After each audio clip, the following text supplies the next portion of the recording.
سوچئے، جب نہ زمین پر کوئی انسان تھا، نہ شہر، نہ زبان، صرف فرشتے تھے اور جنات، اور پھر اللہ تعالیٰ نے ایک ایسی مخلوق بنانے کا فیصلہ کیا جو دنیا کی تقدیر بدل دے گی۔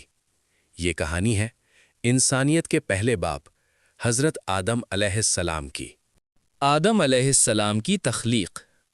اللہ نے فرشتوں سے فرمایا، میں زمین پر ایک خلیفہ بنانے والا ہوں۔ فرشتوں نے عرض کیا، یا اللہ، کیا آپ اسے بنائیں گے جو زمین پر فساد کرے گا اور خون بہائے گا؟ مگر اللہ نے فرمایا، میں وہ جانتا ہوں جو تم نہیں جانتے۔ آدم علیہ السلام کو مٹی کے مختلف حصوں سے بنایا گیا، اسی لیے انسانوں کے رنگ اور مزاج الگ الگ ہیں، اور پھر جب ان میں روح پھونکی گئی، سب سے پہلے انہوں نے کہا الحمدللہ۔ اللہ نے ان کو تمام چیزوں کے نام سکھائے۔ ایک ایسا علم جو فرشتوں کو بھی نہیں دیا گیا تھا، ابلیس کا تکبر۔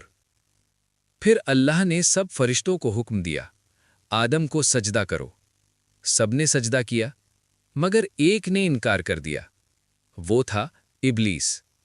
اس نے کہا، میں آگ سے بنا ہوں اور یہ مٹی سے، میں اس سے بہتر ہوں۔ یہی تھا تکبر کا پہلا گناہ۔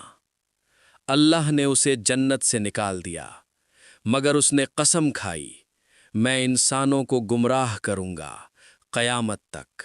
جنت کی زندگی۔ آدم علیہ السلام کو جنت میں رکھا گیا۔ ان کی تنہائی دور کرنے کے لیے اللہ نے ان کی جوڑی دار پیدا کی، حوا علیہ السلام۔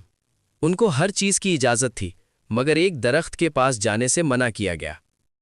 پہلی غلطی، ابلیس نے وسوسہ ڈالا، کہا یہ درخت ہمیشہ کی زندگی کا ہے۔ آدم علیہ السلام اور حوا علیہ السلام اس وسوسے میں آ گئے اور پھل کھا لیا، اور پھر انہیں اپنی غلطی کا احساس ہوا۔ یہی انسان اور شیطان میں فرق ہے۔ شیطان نے غلطی کے بعد تکبر کیا، آدم علیہ السلام نے غلطی کے بعد توبہ کی۔ انہوں نے دعا کی، ربنا ظلمنا انفسنا وَإِن لَّمْ تَغْفِرْ لَنَا وَتَرْحَمْنَا لَنَكُونَنَّ مِنَ الْخَاسِرِينَ، اور اللہ نے ان کی توبہ قبول کر لی۔ زمین پر آنا۔ ان کو زمین پر بھیج دیا گیا، مگر سزا کے طور پر نہیں، بلکہ ایک مشن کے طور پر۔ یہیں سے انسانی تاریخ شروع ہوئی۔ آدم علیہ السلام نے لوگوں کو سکھایا اللہ کی عبادت، حلال اور حرام، کھیتی، زندگی کا نظام۔ قابیل اور حابیل۔ ان کے دو بیٹے تھے، قابیل اور حابیل۔ جب دونوں کی قربانی پیش ہوئی، اللہ نے حابیل کی قربانی قبول کی۔ قابیل حسد میں جل اٹھا اور اس نے اپنے بھائی کو قتل کر دیا۔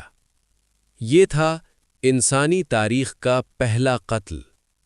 آدم علیہ السلام نے صبر کیا اور انسانیت کو صبر اور انصاف کا درس دیا۔ وفات۔ روایت میں آتا ہے، آدم علیہ السلام تقریباً 1000 سال زندہ رہے۔ انہوں نے اپنی امت کو نصیحت کی اور اپنی وفات سے پہلے اپنے بیٹے شیش علیہ السلام کو ذمہ داری دی۔